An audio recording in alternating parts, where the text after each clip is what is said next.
giving us the event snapshot. For our first talk of today's event, it's our pleasure to call Professor Maunendra Sankar on the stage who will delve into the foundational concepts of LLM.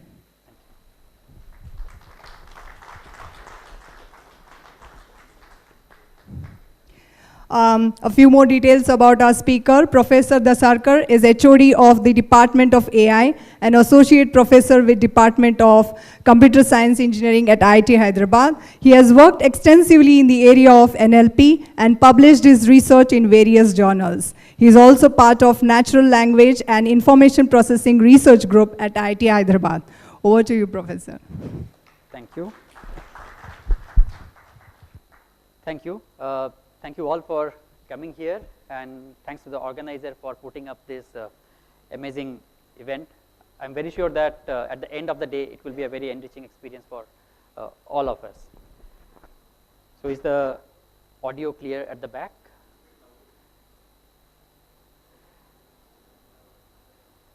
Okay, so is it clear? Clearer? Okay, so fine. Let us start. Is this one, right? All right. So LLMs, generative AI, so these topics, these terms are the talk of the town. I mean, talk of the town is possibly a very understatement, maybe the talk of the galaxy. So everybody we see around and people whom we do not see around, everybody is talking about all these things. And at different levels. So people from different age groups, people from different sectors, be it a tech sector, be it non-tech sector, even in technology sector, there are different, different verticals where people are talking about all these things. So there must be something which is there is actually something which is very, very powerful in this in this specific aspect. But the thing is, why and how this thing is becoming so powerful, right? So today in this session, we'll try to look at the fundamental or the conceptual part of these large language models and try to see, how those are able to do or achieve the kind of performances that these are achieving now, and being a major ingredient for many of the research and development in the last maybe 1 or 2 years. So let me first spend a few slides on generative AI, the concept. So we know that, I think we know that there are many systems now where we can give as input a textual prompt or instruction, and the system can generate actually an image. So this is an example where the input was to generate the image of a friendly robot with a waving hand, and it has actually come up with a decent picture which aligns with the input that was given. Then suppose we ask the system to compose an email to a colleague congratulating him on his recent promotion. So now again, the ChatGPT and systems like this are very well trained to generate such kind of responses. So I have not gone through what it has written, but the kind of confidence that I have on ChatGPT for these kinds of things, at a high level only, I thought that okay, it is pretty good and just it's good to be there on the slide. Okay. Now, then I felt that okay, so actually this was given to me by Kartika. She helped me in putting some of the content on this slide. So typically we too have the habit of dragging things towards the very end. So yesterday evening when I was giving the final touch to these slides, I thought that okay, so what if I had asked one of these systems like ChatGPT or Bird to suggest me the contents of my slides. Okay. So this is what I asked ChatGPT to generate, suggest content for a talk titled LLMs, a deep dive into foundational concepts. And this is what it has generated. From the back, it's not visible, I know. So I'll just read out. So it generated an abstract, okay, where it says, in this enlightening talk, not sure, it won't be enlightening. So we will embark on a comprehensive exploration of the foundational concepts that underpin linear latent models, LLM. Linear latent models have gained prominence in various fields, from statistics to machine learning, blah, blah, blah. Okay. And then there are some outlines that he has suggested. Introduction to linear latent models. So very first step that he has taken is wrong. I cannot blame it completely because possibly it doesn't have the context in which it has to be generated. Okay. And then he very confidently talked about quite a few things, and most likely for a linear latent model, this might be a good fit. Then I thought of going to the bird. So essentially we give something incomplete, it completes very verbosely. So okay, whatever. So again the same input I gave, and it says that well, imagine a machine that can write poetry like Shakespeare, translate languages flawlessly, and even generate code. This is the reality of large language models and a few other things, and it has given a few topics like neural networks, then word embeddings, transformism, self-attention, training and fine-tuning, from generalist to expert. And beyond the buzz, I look into the mirror ethical considerations and open the dialogue, all those things. And it has also given some instruction or some guideline or some hint or some advice that, remember, this is just a framework, tailor it to your specific audience and expertise, inject your own personality and examples, and most importantly, ignite curiosity and inspire your listeners and other things. Okay, so what we see is that it is doing a slightly better job than the other. So even if we talk about LLMs, many of those things are there in the practice. We talk about scalability and various other things. There might still be differences among all these different LLMs in terms of their applicability and so on. So from a practitioner's perspective, if we want to use any LLM, proper testing and with various kinds of tasks and other things are very much needed. And we will actually try to see how the LLMs are actually becoming very powerful and they can give responses for various different types of questions. Okay, now with this, with a brief introduction about generative AI, let us try to look at how it works from a bottom-up manner. And yeah, so our focus will be textual modality. Multimodal systems are there, but they'll still take some more time to be even more promising as the other textual counterpart has become. So we'll keep our focus on the textual modality for the time being. And at the basic, at the heart, at the core of this, we have the generative language model. Right? So in this generative language model, the generative is an adjective and language model is the corresponding noun. So we'll firstly talk about language model. So what is a language model? It somehow tries to model the language. Okay, so if you look at the, if you take any textual input, okay, it can come from a news article, it can come from your speech, it can come from a book or whatever. So random words do not come together, right? So what words are there in that input depends on what is being talked about, and if you see, there is certain distribution which is there over the different words. So let me talk about words. So later on we'll talk about tokens and other things. So this one tries to model that entire language, the occurrence and co-occurrence of the different terms. And this has become a very special and very interesting and very hot theme under natural language processing. But how is it different from traditional NLP tasks? The field of NLP has been here for quite some time. So from early 50s only it was there, or even before that, where after the Second World War, US wanted to know what Russians were doing. And Russians actually were very advanced in their own research, but many of their contents were written in Russian. So people in the US, they were not able to figure out what these people are doing. And when they saw that okay, they are working on some technology, the other people have already developed there. So they were trying to intercept the messages of Russians. They were trying to understand what they have written. But again, there's a big language barrier, right? So one of the very initial tasks there was language translation or machine translation, automated translation. Now that is still very much relevant today. So nowadays, when the digital systems are becoming so much popular, internet penetration is there, so many people of different age group, they are connecting to internet, using different services. We see how language plays an important role, and there are many people in remote regions, many people in different age groups, they are not able to absorb a lot of content just because they are in English or some other languages that they do not know. So language translation is very, very important even now, but the purpose is different from what the US had in mind when in early 40s and so on. And there were many other things like around 60s, there was a committee which was set up to take a stock on how that language translation process was going, and they said that, okay, this is not needed, you scrape it, and then there was a lot of funding crunch, and all those things were happening. But again, what we want to see is that although the field was there at the, since then, it has seen many different phases, and right now it is one of the most important, most fertile NLP time for the NLP domain.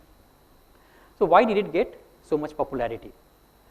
So once the compute and data became available, people were just trying to see how can we do better, how can we work on newer kind of problems, newer kind of tasks, and when we try to pick some newer kind of problem, newer kind of task, pick up something that has a direct impact on the humans' lives.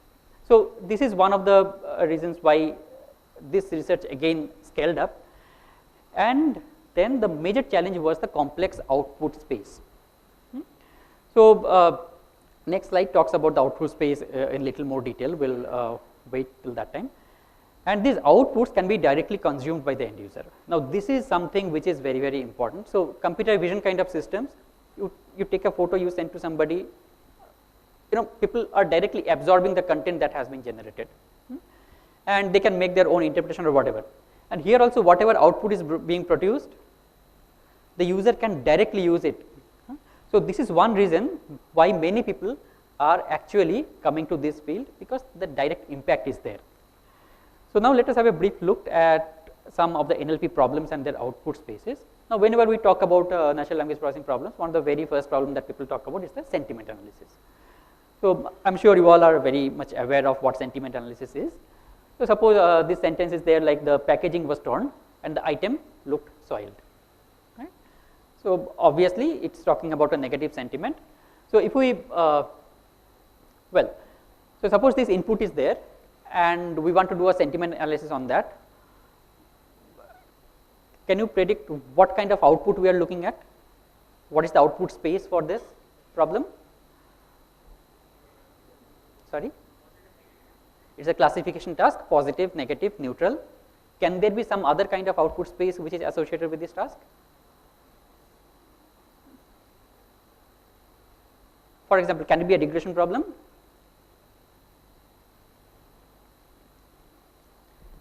It can be. So we can say that positive means +1, negative is -1, and we want a degree of sentiment in the range -1 to +1.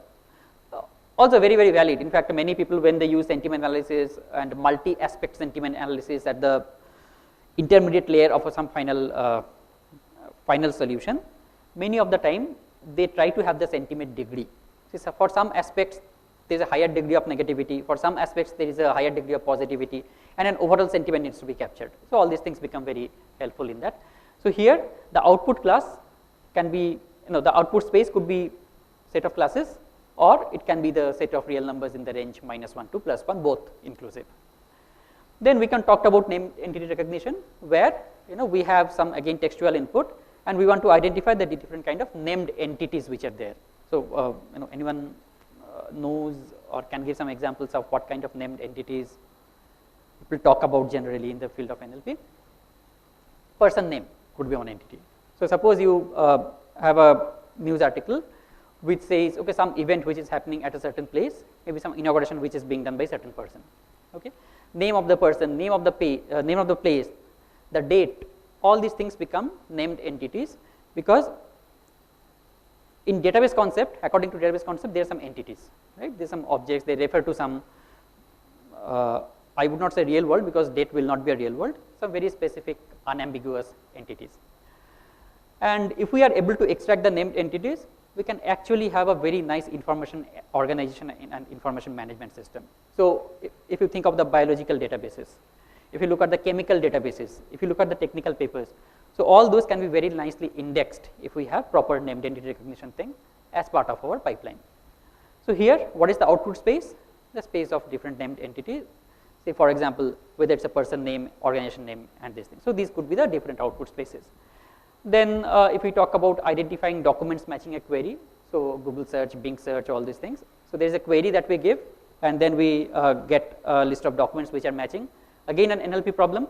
So we get a query, and then we find a degree of match for different documents, and whatever is having a higher degree of match, that is possibly a good response to the query. And there can be different angles of personalizations, recency, other things which can also be blended here. So here, what is the output space? Again, given so if we simply say that our input is a query, then output space is the set of documents. So if capital S is the set of all documents, the set of documents which are matching would be a subset of S, right? So the overall output space becomes the power set of S. On the other hand, if you say my input is a query and a document, in that case the output would be some score which can be a real number. Then there are co-reference identifications and other things. I am not going into this, and there are many tools which people have developed for some of these NLP problems which are there traditionally for quite some time. So again, it's not readable, but this one is for sentiment analysis, where I fed the first sentence there. It very correctly predicted that okay, it's negative, and it also said that okay, these are the terms which are associated with that sentiment, and this is the degree of sentiment associated with it. So all those red, those are red.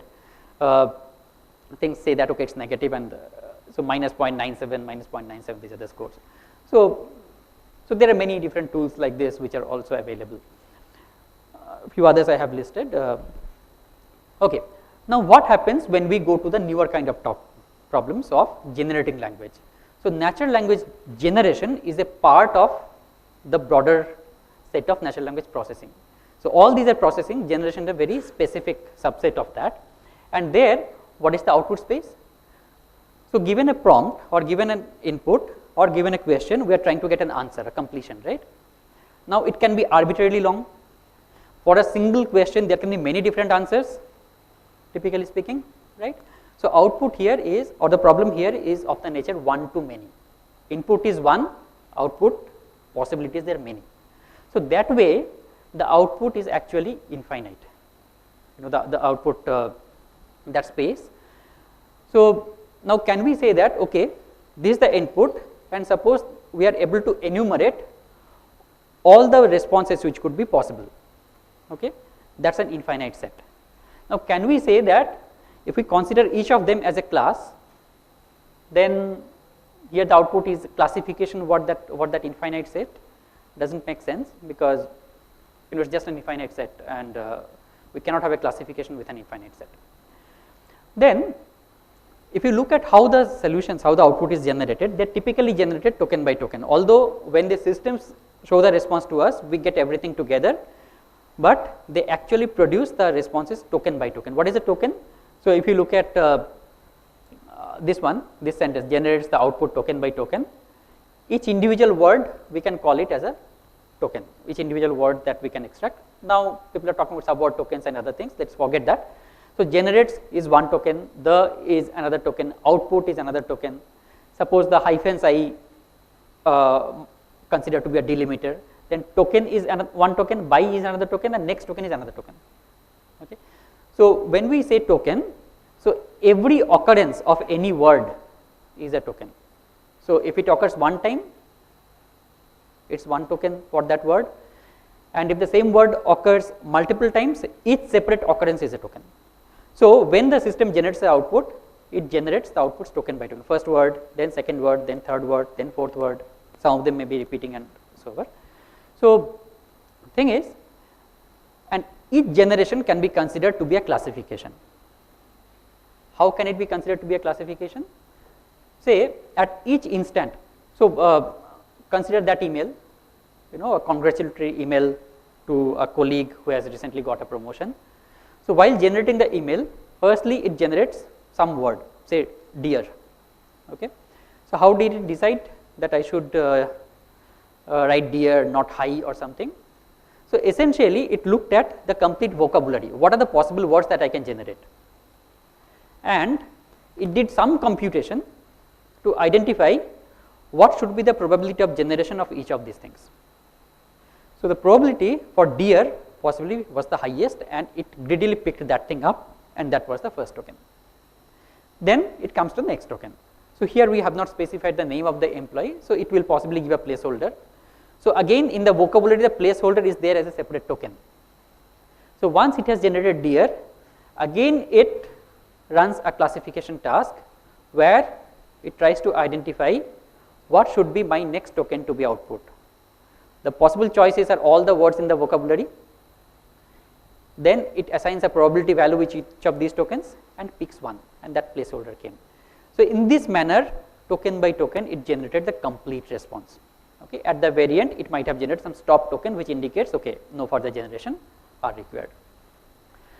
So essentially this becomes a sequence of classifications, and each classification predicts a token from the vocabulary. And this is an important concept, and if you look at the internal working, a significant component is to get how this classification right. Okay. So, all right. Now again, this is one example that Karthika has put. She has spent a considerable time at Hyderabad, so she thought of putting something from Hyderabad.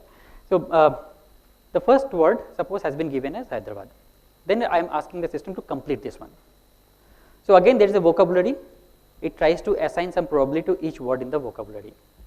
So in this example, suppose these are the 4 words which have high weights, and all other words, suppose they have 0 or near 0 probabilities, they are not appearing here. So we see that, okay, ease has high probability, and assuming that we are doing greedy decoding, there are different types of decoding.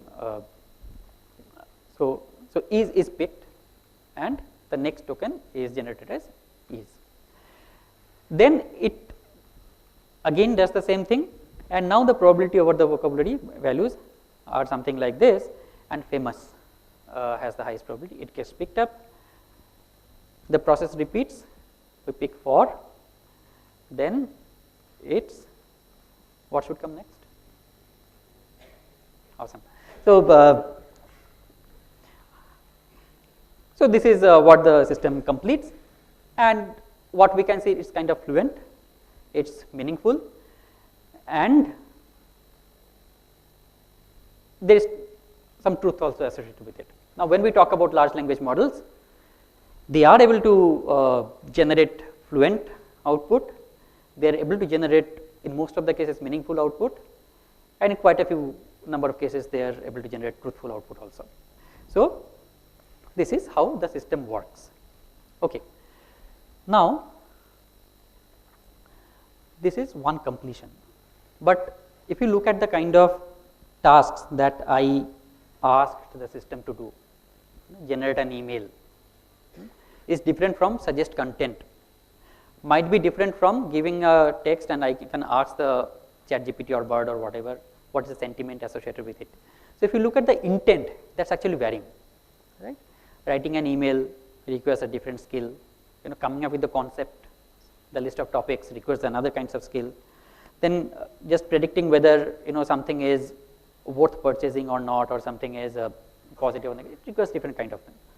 But such kind of systems are able to do many of these things with very good accuracy, with very good performances.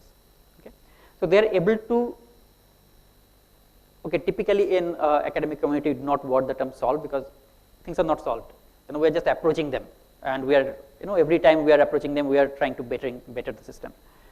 So still solving arbitrary tasks, LLMs are able to do that. So why is it so? How to reach there? Step by step, if we progress, I mean that's what we are going to look at in the next part of the talk. So we'll try to look at what are the basic requirements for solving any arbitrary task using any system, LLM or whatever. So we need to understand the text. Now if you see, we all human beings are able to do a lot of tasks ourselves. But how we started? How did we start? So at the very beginning, when we teach a kid, the kid picks up new and new words, right? We do things repeatedly. Sometimes which words we act. And then all these things somehow develops the concept of words, meanings in their brain, right? And then once they have understood the words to some extent, the kid goes to school, tries to also engage into certain actions or activities, and is able to frame sentences a little better, do certain tasks with some instructions, and then they move on, they get exposed to many other kinds of environment, okay, and finally we kar le tujhe jo karna hai, and we expect that the person will do whatever is best and has been able to learn and apply the knowledge. With these kinds of systems, now people are trying to do exactly that. First, you need to understand the text. So how do we make sure that the systems understand the text, even in the presence of ambiguities?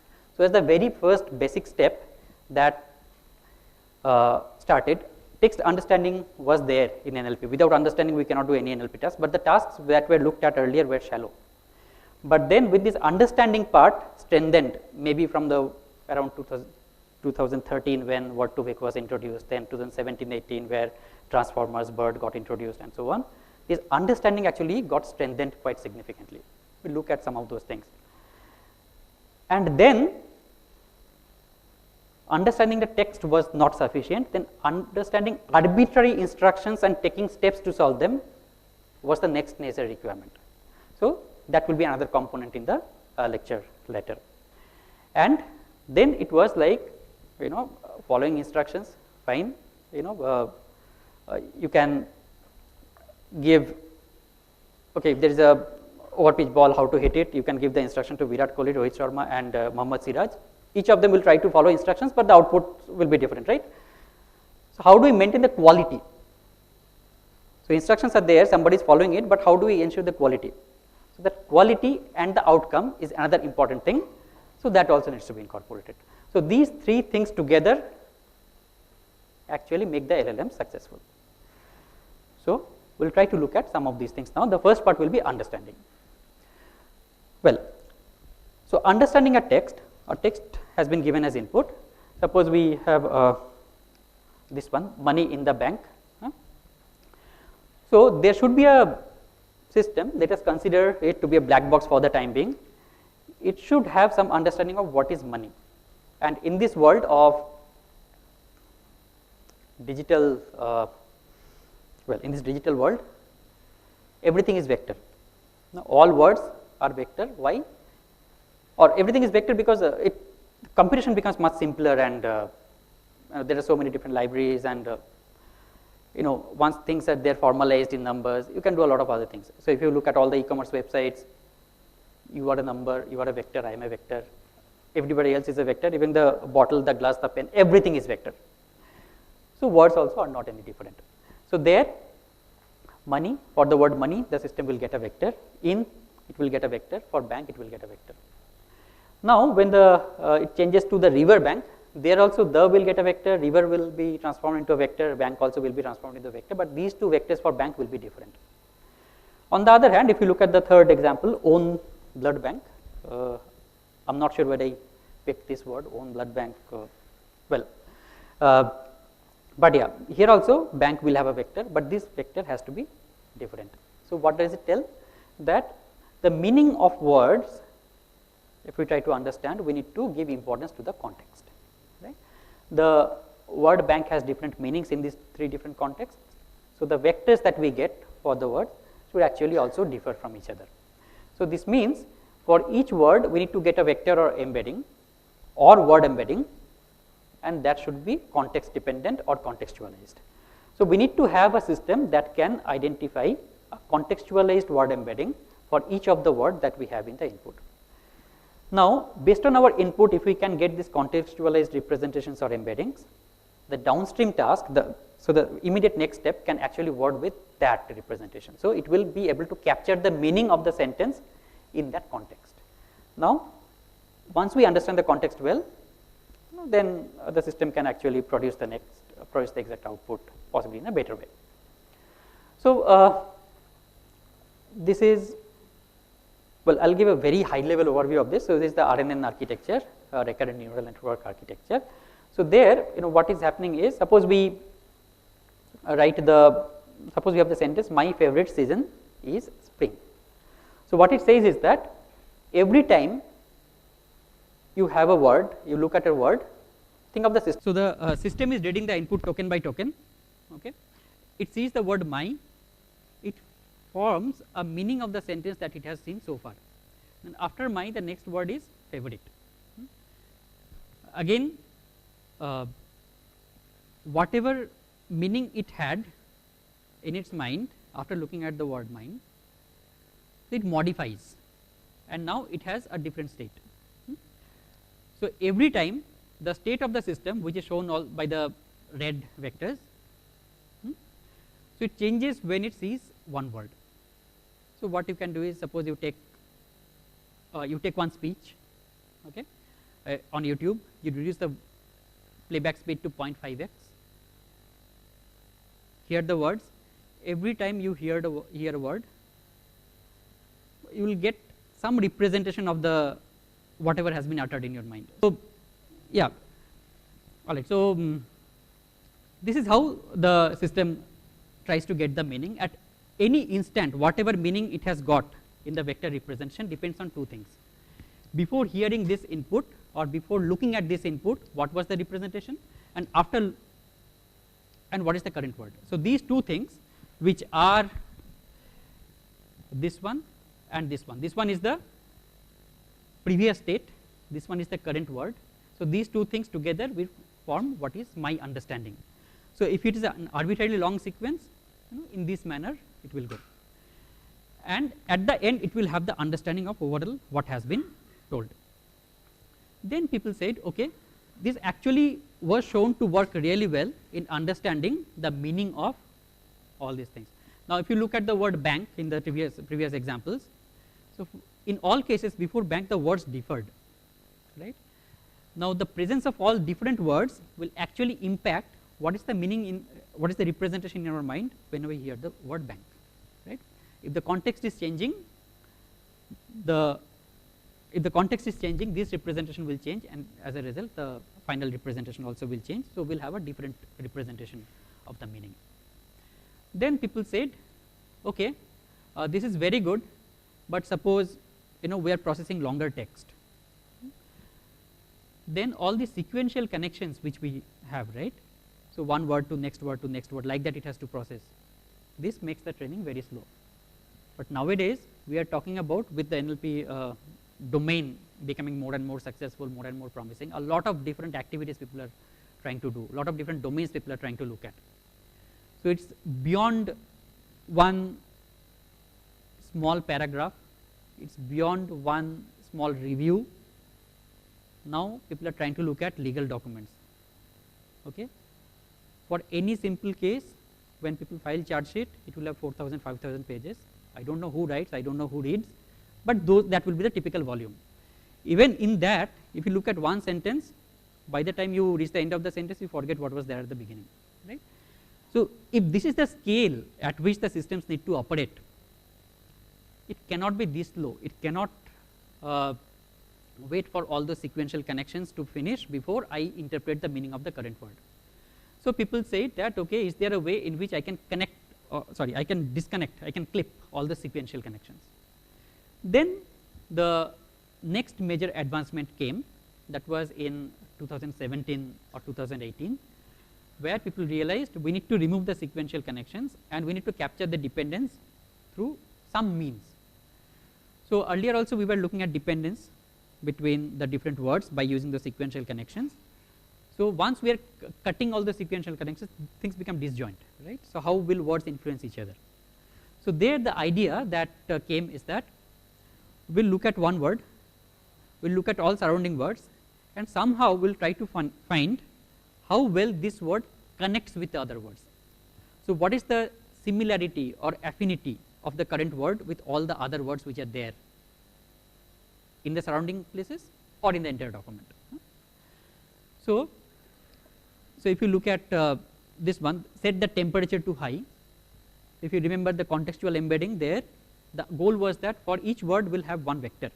So here also for set we want to have one vector, for the we want to have one vector, for temperature we want to have one vector, and so on. And the earlier system, RNN based systems, was influencing the vector of temperature by looking at the vectors for set, the, and the states. So here, instead of computing those in that manner, we want to compute the role or the affinity explicitly, where for temperature we try to figure out what is the similarity of this with all other words which are there. And this is typically done by using a framework or using a technique called attentions. And the name of the paper was attention is all you need. So what they showed is that if you are able to capture the attention, then you can get a very good representation. So you can assume a setup where many random people together, or many random people randomly go to a random place. Okay, nobody knows no one, nobody knows anyone else, and then no one knows what is one's expertise and so on. And they just keep talking there each other, we are talking to each other at that place, and finally, after sufficient time when they have conversed with each other, they will possibly share some common understanding of some things. Right? So everybody is trying to influence everybody else. So this is trying to do something similar, and everybody will have his or her own understanding or thought process, and here that is getting influenced by everybody else. And depending on how well people connect with each other, two people who are ideologically very, very different, possibly the influence will be less and so on. Finally, what we get is a representation of thought in everybody's mind. So this is what transformer model did, and it was initially done for the machine translation or empty task, and it was shown to be very successful. And after that, these transformer blocks are used as part of other architectures also. So it's not only for machine translation, for language understanding it become a very essential building block. Even for visual understanding it become a very essential building block. Then in other kind of things also, not natural language, but the programming language and other cases also, people are using transformer blocks now very often. So what are transformers? Now I will not go into very detail. So this is the architecture of a transformer. I think many of us have seen electrical transformers also. They look very complicated, but they are useful. Here same thing, look complicated, useful, but internal working, if you understand, it's actually very, you understand the robustness behind it, why it is working. So I will not go into the detail. If there is any need to understand, maybe we can talk after this talk anytime today. But yeah, so essentially we can talk about this block diagram here. So this encoder block is something similar to the contextual representation block that I showed in the other slide. So this encoder block will take a sequence, now a text, and text is nothing but a sequence of words. At least for English it's like that. For some other languages you need to do that sequentialization somehow. Say if you talk about Mandarin script, you will see things joining in image like form, right? So there an additional step might be needed, but here for most of the other languages there is a sequence, it's already there in a sequence form, and there can be scenarios where the thing is not exactly in sequence form, we need to convert. Say for example in a diagram you have a tree, right? Tree is not a sequence, you need to linearize it by some manner. One manner could be like you have it in an HTML form or XML form and then read it word by word, so it becomes automatically linearized. So let us forget those things and suppose we have simple sequence of words which are coming here and we pass it to the encoder block. So inside this encoder block there will be something called attention, where for a word it tries to find how similar it is with other words, and all those similarity scores it will compute, and then it will do some if those are the similarity weights, then some weighted aggregation of others representation will be done. Finally each representation will get. So for this encoder, input will be representation for some basic representation for each of the words which are appearing at the input, and the output will be a refined representation for each of the words. Now this encoder block does this, and we can actually stack another encoder block on top of it. So whatever refined representation came for the words in the sequence, those refined representations come as the input to the second encoder block, and again similar kind of computations happen and we get further defined version as the output. So in your input, if you have n tokens, every encoder block will take n different vectors and output n different vectors. Okay, so n different vectors in input and refined n different vectors in the output, and you can just keep on stacking things together on top of each other. So finally this encoder will have a sufficient understanding of the long context, and based on that it can start the decoding. So decoding process will mean that so encoder has come up with some representation, it has got some understanding of the word, and this thing will go as input to the decoder, and decoder based on that will try to generate things. Okay, so Hyderabad is famous.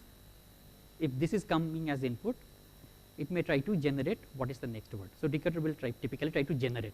For a machine translation task, whatever is there at the input, that representation will come from the final encoder layer, and that will be passed on to the decoder. Based on that, the decoder will generate the first token. Then it will try to see what I have generated, what is there in the input, what parts are not covered yet. From there it will prioritize. Okay, something which has already been generated in the output, so that part we need not generate again, specifically for machine translation, right? So it will, so like that finally this output will come. So BERT is one very people may call it a revolution that happened in this space, where it stacked together many encoder blocks from this transformer architecture. Okay. And then they said, my goal is to understand the language. Okay. I have seen that these encoders have been, encoder decoder model has been able to produce good quality machine translation, which means they have been able to understand the text to somehow, in some manner. So can we simply add the encoder blocks? My goal is not to generate anything, okay, but get a better fine-grained understanding. So what they did is, they took some text, okay, and they erased some word from there, but in other words, they masked some words from there, okay, and they fed it to the input, to this encoder block, and finally they wanted the model to predict what was that masked or the missing word. Okay. Now if the system is able to generate that missing word with good accuracy in many cases, what does it tell? It has been able to understand the context. So you can consider it to be a fill in the blank. So if we do not understand the meaning of the other words which are in the sentence, we will not be able to fill the blank well, right. Then now this is called a noising strategy. We are noising the input. Something is coming in the noise, we are corrupting it. Masking is one way of corrupting. Then as we see, you know, there are different schools where there are different levels of exam. So in the school, say grade 2, 3, 4, 5, 6, 7, 8, if you look at the exam questions, they are of some level. Then when we go to CBSE or ICSE board exam, the exam questions might be of different level. Then there is JEE and other things, right. So here also people said, okay, if you are doing this corruption of the input, why should we only stick to masking? We can be very innovative and we can make it very difficult for the system to predict. And the more difficult task we expose the system to, the better the understanding would be. So they said, okay, instead of masking a single token, let us mask a sequence of tokens. That means some additional context you are not able to see now. Then they say, okay, even if that was not enough, let us jumble some words, make it more difficult. Then they said, okay, let us rotate text, let us jumble sentences. So in this manner different noising strategies came. And what they did is, this input they took, they added all these kind of noising or corruptions, and this corrupted text they gave to the model, and they told the model, okay, you predict the correct output. And surprisingly, the observation was that in many cases the system was actually able to produce the corrupted output, uncorrupted text, original text. So then people became very, very confident that now we have a stepping stone where this model is understanding the language well. And if you understand well, the next part we can now think of. If the understanding itself was poor, we do not know how to go to the next step. So that thing, so BERT, when it only had to predict the word, this only stacking the encoder blocks was sufficient, because encoders were, you know, yeah. So for every position it will get an embedding. From that embedding it will try to again project that to a probability space, the vocabulary space, some probabilities. From that vocabulary then it will predict, okay, this masked word should be this, which is the classification. But then when we said, okay, this uncorrupted version is to be generated, we may need decoder, because the tokens need to be generated now, you know, it's not simple masking.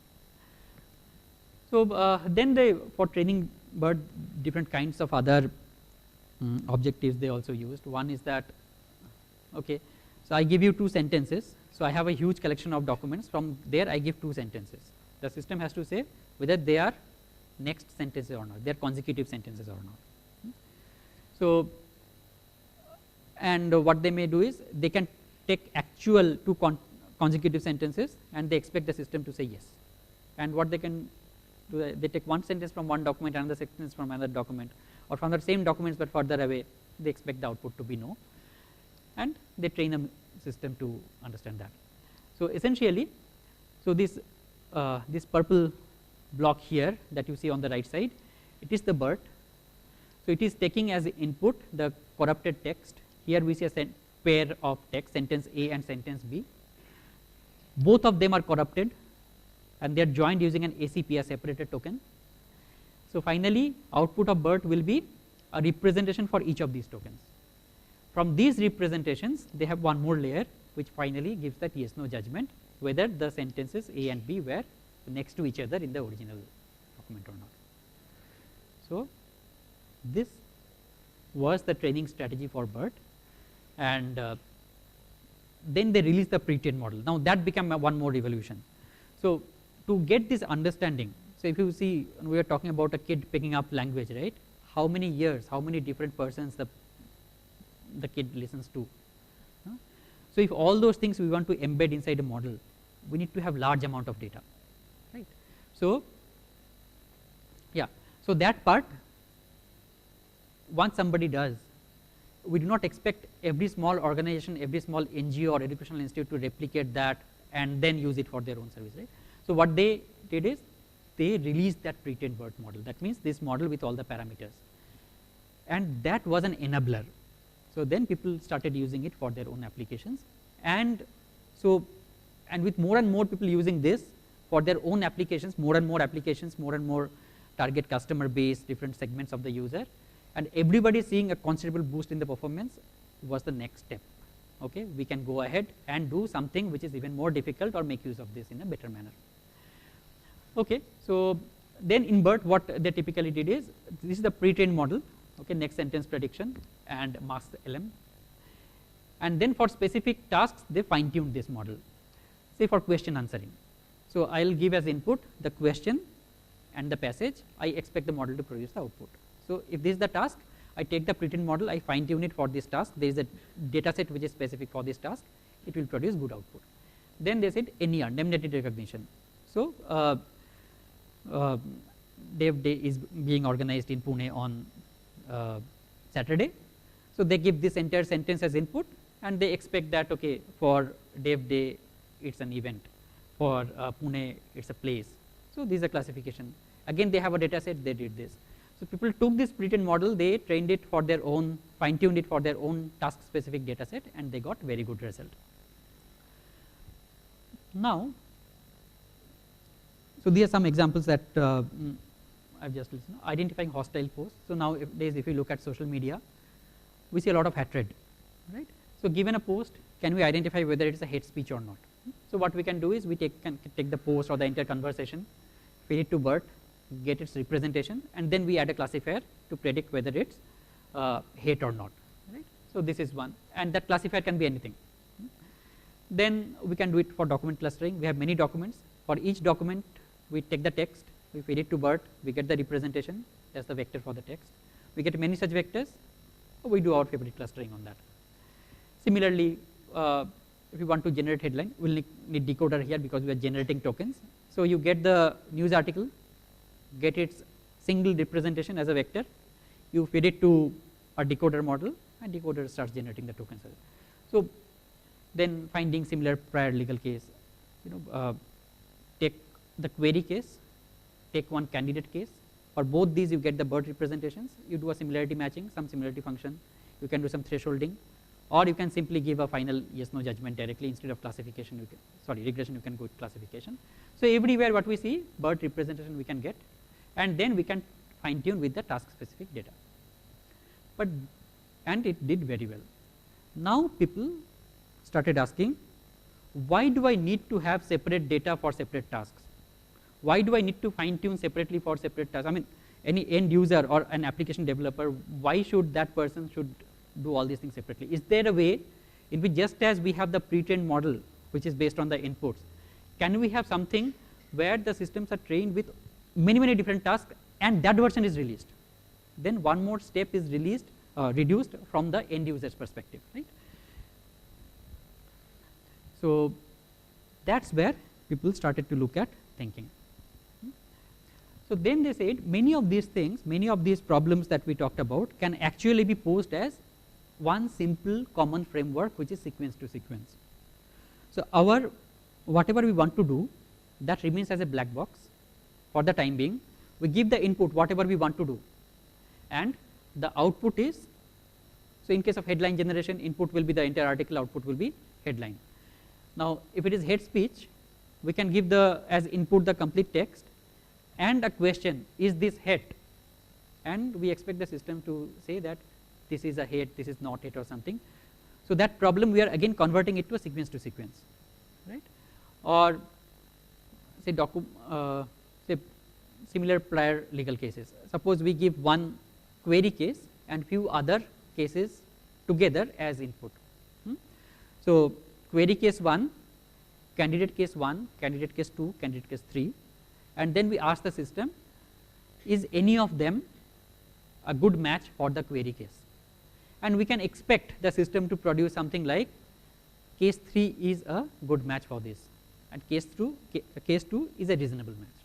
So here also whatever problem we had, we can actually transform it to a sequence to sequence. Input is a sequence, output is a sequence in that natural language response. All right. So people, they showed that okay, many different tasks actually follow the sequence to sequence nature, and can we utilize it in some manner, and this became the second step for making LLM successful. Okay. So this is one architecture T5. So I forget what all the T's mean. A text to text transformer for, well, does anybody recall? Okay, so whatever. So if you look at, again, not sure whether it is readable from the back. The first one says translate English to German, that is good. So that is good is the actual input, and our original intent is translation. So we say translate English to German, that is good. So whatever we want to do, that instruction is there as part of the input, and also the data on which the instruction has to be performed, that is there also in the input. And this one, thus ist gut. So this is the output, that green box. Then the next one, cola sentence. The course is jumping well. So cola is a task where an input is there, and as output we expect whether this sentence is grammatically correct or not, whether the sentence makes sense or not. So cola sentence, the course is jumping well, and the desired output is not acceptable. Third one, STSB sentence 1, the rhino grazed on the grass. Sentence 2, a rhino is grazing in a field. So STSB is semantic textual similarity. So sentence 1 and sentence 2, if you look at, the rhino grazed on the grass, sentence 1, sentence 2, a rhino is grazing in a field. Right? We see that they have some similarity. So it is producing 3.8 as the output, similarity score. Then the last one, summarize. Then a text is given, and the expected output is a summary which is given there. So what we are seeing is that many different tasks we are trying to deal with. As an input, so in each instance as an input we give the task and also the input, and we expect the system to produce the correct output. So many different tasks, if we are able to format the things appropriately, are being modeled as this entire thing is being modeled as a single sequence to sequence task. I believe this is clear. If there is any doubt, you can ask. Maybe I'll pause here for 10 seconds and before I proceed.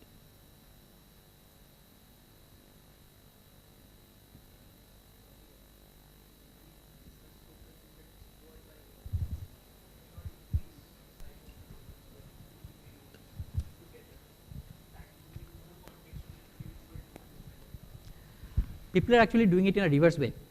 People are saying, okay, my tokens will not be complete word, even the words I am splitting and I'll give. This may not have heard the question. Can you please repeat the question for everyone? Okay, sure. So his question was, now when I said that words can be tokens, okay. Now what his question was that instead of words, can we have a group of words or phrases as tokens, right? So this is useful, but one problem with that will be like, so finally when we try to predict what will come as the output, so what we are doing, so this entire vocabulary we are looking at, and then for each word in the vocabulary we are trying to get a probability. Now if you have n words in the vocabulary, how many 2-word phrases can you ideally get?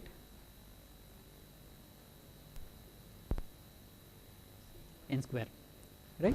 First word can be any of these n, second word can be any of these n square. How many such 3-word phrases you can get? The vocabulary takes those. That means all this computation also will become much more difficult to do now. So instead what people are trying to do is, they are not going to look at phrases, but even they are saying let me split the words in between. Say thinking. So think will be one, ing will be one. So that's called subword tokenization. Schooling, school is one subword, ing is another subword. And the benefit of this will be it can handle misspellings. That's a minor benefit. The second benefit is that there are many words which are derived from the same word, especially in languages like English. So there is a root word and we can add some prefixes, suffixes like happy, happiness, unhappiness, all are different forms. Now if you are allowed to have this subword splitting of token or subword splitting into tokens, then we can actually identify all the small meaningful units even inside a word, and which can actually give better representation, because happier, happiest, happy, all these things will have something in common, and all these words will actually be tied together by this thing. And it's actually very useful that people have shown.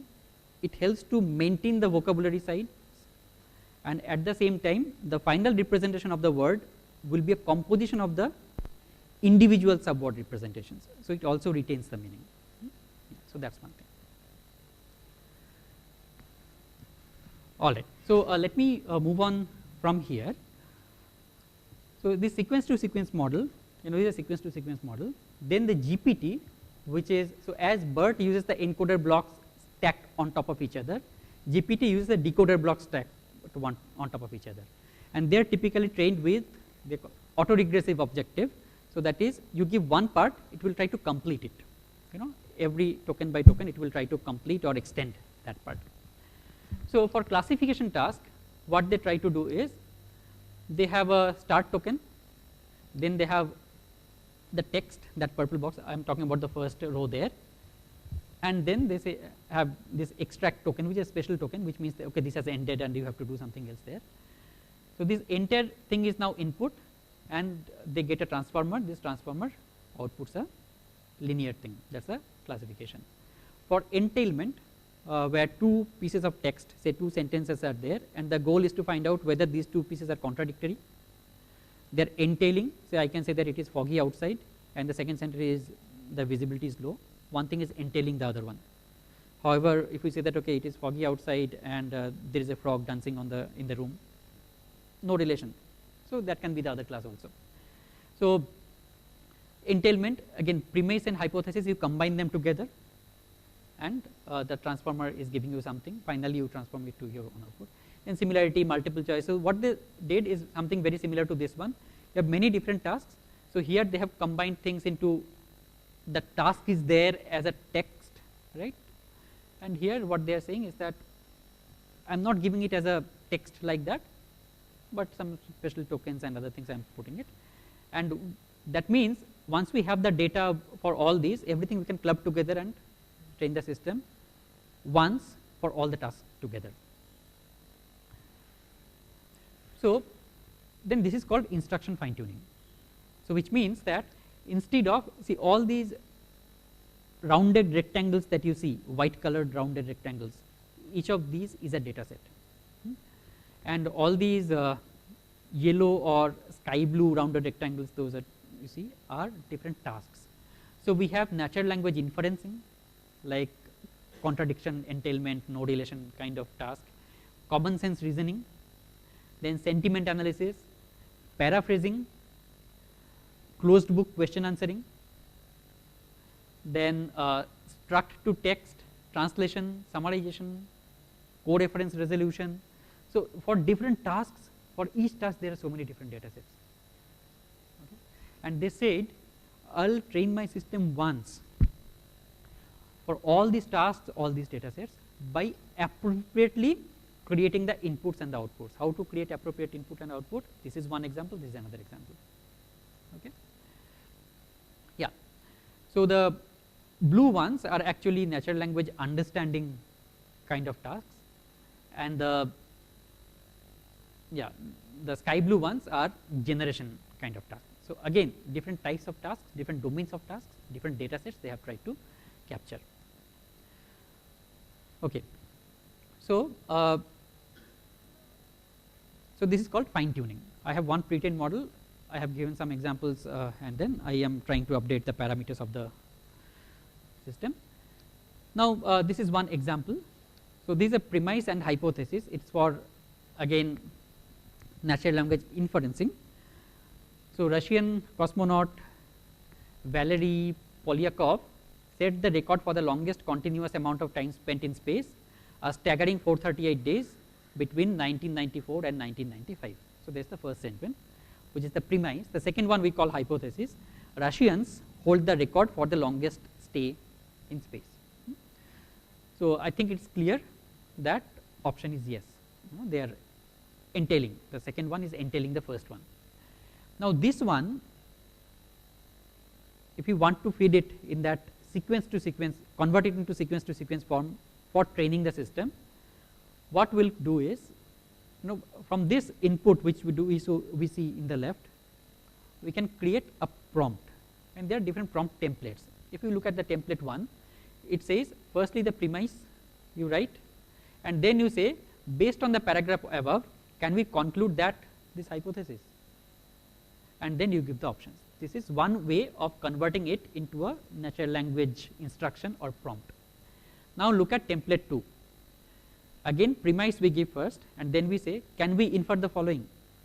The text is changing, but actual task input both are remaining the same, and then options. Template 3, it says read the following and determine if the hypothesis can be inferred from the premise.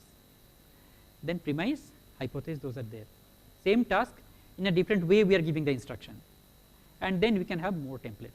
So why do we need so many different templates? Because it makes the system aware of the different ways in which the natural language conversations or communications can happen.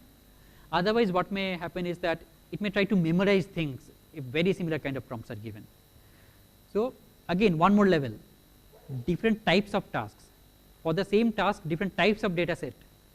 For the same data set also different types of templates. So diversify as much as possible. Expose the system to many different kinds of tasks and tests, so that it can try to capture the general understanding of how things work. Okay. Now this is called fine tuning. So pre-trained model, we can get a collection of many such sequence to sequence instructions, train the system. Then this fine tuning is what we say on the right hand side. Again not visible, but that's what fine tuning can do. But then so you give people more, they expect more. By people, we also do that, right? So they said, okay, why do we do fine tuning? Can we randomly come up some question for some task and ask the system to solve it? And they said, okay, why not? So if the systems are trained with many such tasks in many different formats, we expect it to have some general understanding of the language and different nuances of it, and the task specific knowledge also. Now what you can do is, you want to ask something, you can simply ask it and hope the system will generate. So when I said write a letter, or what will be the contents, right? I don't know whether they were trained for any such things. I just had that question in mind and I just fed it. Right? So that is called a zero shot inferencing. The system may not be trained for that kind of task only, but still we are giving a question and expecting the answer. So here in zero shot, the model predicts the answer given only a natural language description of the task. In fine tuning, the gradients of the model, they are updated, the model is changed. But here we just directly give the question, no parameter updates, nothing, simply we get the response. Then there could be something like this one, give some examples of expected input output pairs and ask the output for the current input. So here it's called few shot prompting.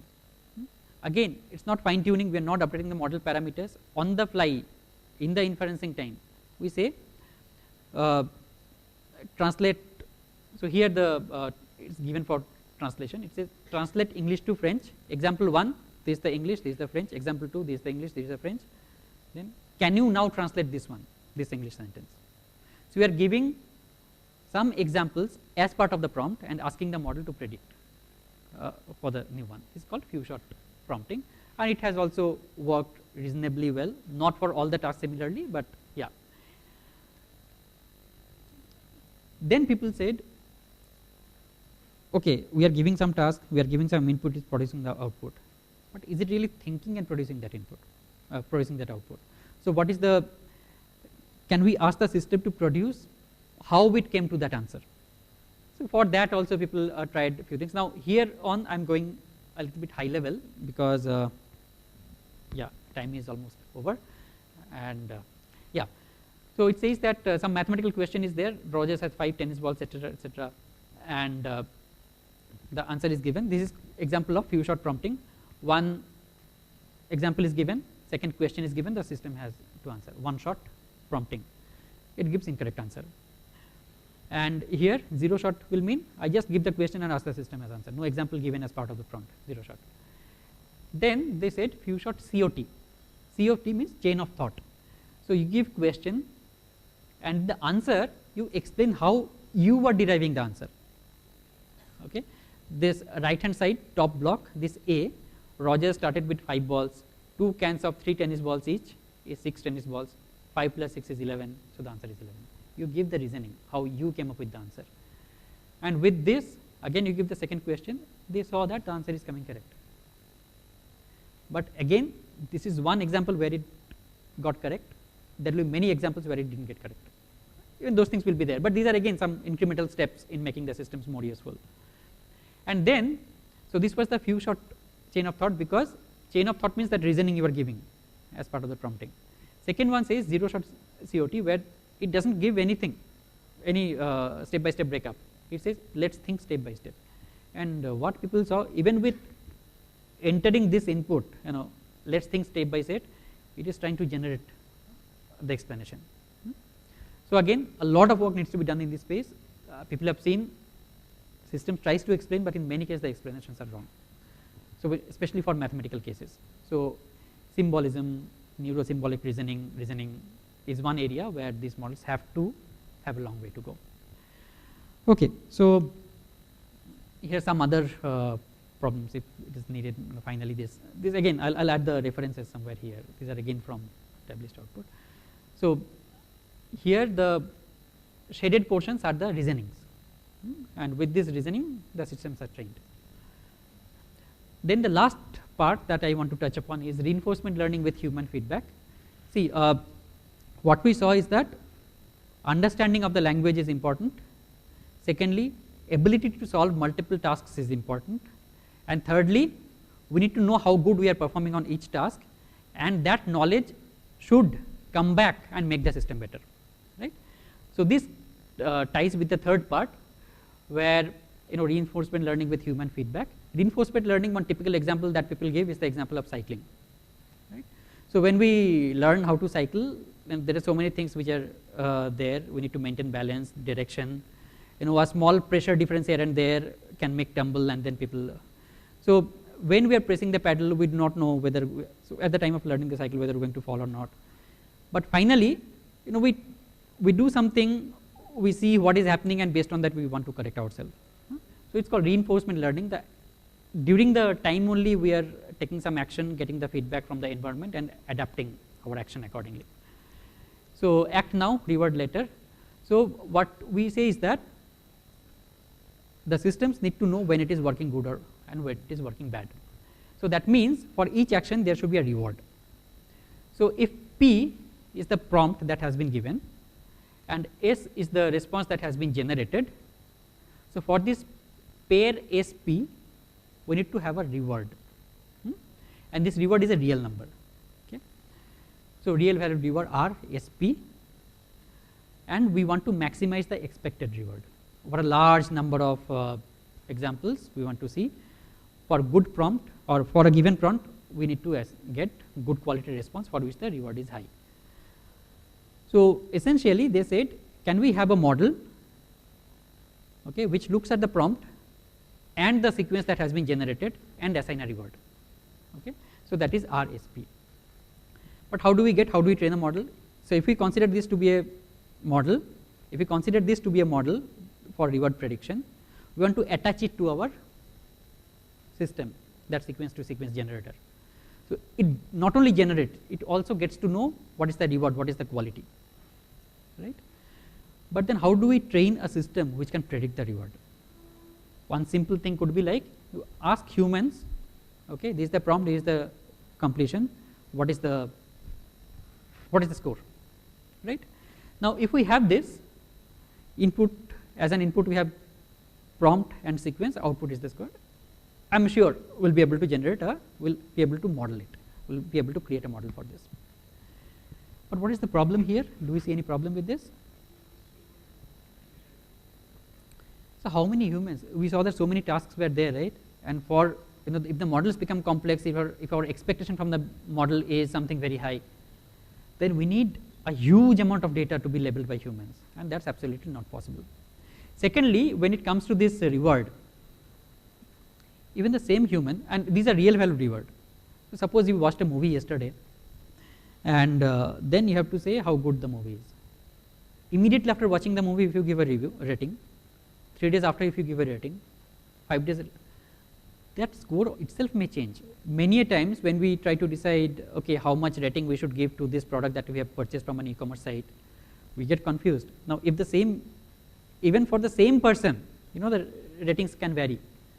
For many persons, again, there can be a lot of fluctuations and so on. Okay, and the major problem, so many different rewards, how to get it. So what they said is that, I think that is there in the next slide. I'll come back to this diagram, or maybe I'll talk about this diagram. Yeah. So we'll say that, okay, the humans will not have to give a real number rating for this one. Given a prompt, instead what we'll do is we'll show a few generated sequence. Say for this prompt, like generate a letter, 5 different letters were generated, and you rank them. People have seen that ranking or pairwise preferences are more stable than absolute valued ratings. It becomes lesser tedious also for the humans, which one is better. So, and with this pairwise or with this ranked order responses, a reward model can be trained. Okay. So this is what they do. We take a pre-trained model, which can be the GPT model or T5 model for sequence to sequence, and we apply instruction fine tuning to get PFT. So take that GPT model and all these tasks you feed it to, and for each task expected output, the parameter updates happen, we get PFT. Now feeding a prompt P to PFT, this fine tuned model, if you feed a prompt to it, again as we said, it's a one to many, right? So finally it says, okay, over this vocabulary, this is the probability for each word. Now this word has probability 0.3, this one has probability 0.31. I can choose 0.31, I can choose the one with 0.3. So there are many different types of decoding, greedy, top P, top K, all those types are there. So for the single input, we can get many outputs, right? So feed a prompt and get multiple output sequences. And quality of S, that is the reward of the algorithm, it needs to be estimated. Human analysis is difficult, so we train a reward model. Now given a sequence S, predict the reward model is expected to get the reward, but instead of asking the humans to say, okay, for this prompt, this sequence, you give me the reward, it says for this prompt, these are the different combinations that I have got, you order them, or give a pairwise preference. And with this pairwise preference data, an objective function can be formulated, and the model can be trained to optimize this objective function. Okay. So now this one is this middle column. The first column is collect demonstrate data and fine tune. The second column is train a reward model, and the third column is something that we will talk about now, and that will be possibly the last important slide for this one. So now we have two things: one, fine tuned language model; second one, the reward model. But then we need to combine them together, right? If we focus too much on the reward, we may tend to ignore what has been there in the pre-training. Okay? So they need to be attached in a very careful manner. So given any generation, reward model can generate the reward or score. So language model generates the sequence, reward model generates the score. So we have a combined objective function. So what we do is the pre-trained model we copy, we maintain a copy of the pre-trained model, so where these all weights are there, and we have a new objective function that Rm is the reward model score, and beta log. So the thing is, it has two components. The right hand side in the last equation has two components, Rm minus something. Rm means the reward, we want to maximize the reward, And second part is how far away am I generating from the pre-trained model. So we do not want to lose all those information that the fine-tuned model has now. We have trained it using instruction fine-tuning, so many data sets. It has some knowledge. We should not deviate too much from that. So the second part says how much we are deviating from the fine-tuned model. So, and before that we have minus sign. So we want high reward and negative deviation, that means lesser deviation from the fine-tuned model. These two things together gives the final reward on which this new P theta RL is trained. Now this is the final large language model which is typically deployed and released to public. So it has three different phases: pre-training, which is the understanding of the language and the task specific things, and the reward component, and then bringing them together. Okay, so that was the thing that I had to cover till this point, or wanted to cover till this point. So to summarize, so we talked about an introduction to generative AI, and then some uses we saw, and we looked at the output space for generative AI and generative NLG. Generative NLG can also be called as natural language generation, or NLG. We looked at the recipe behind good generations, right? So understanding of the context, ability to do or follow instructions, and then being able to know how good am I in following the instructions and updating myself if needed. So understanding meaning of words in context, ability to do well multiple tasks, and even with less or limited examples. So that's where we brought the few shot and zero shot setups.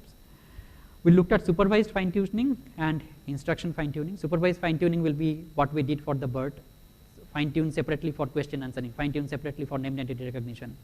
And instruction fine tuning, we'll do fine tuning one time, different type of tasks, different type of data sets, but every training will make it into a sequence to sequence, so that the model now can simply see that, okay, I am doing a tuning for fine tuning for sequence to sequence task.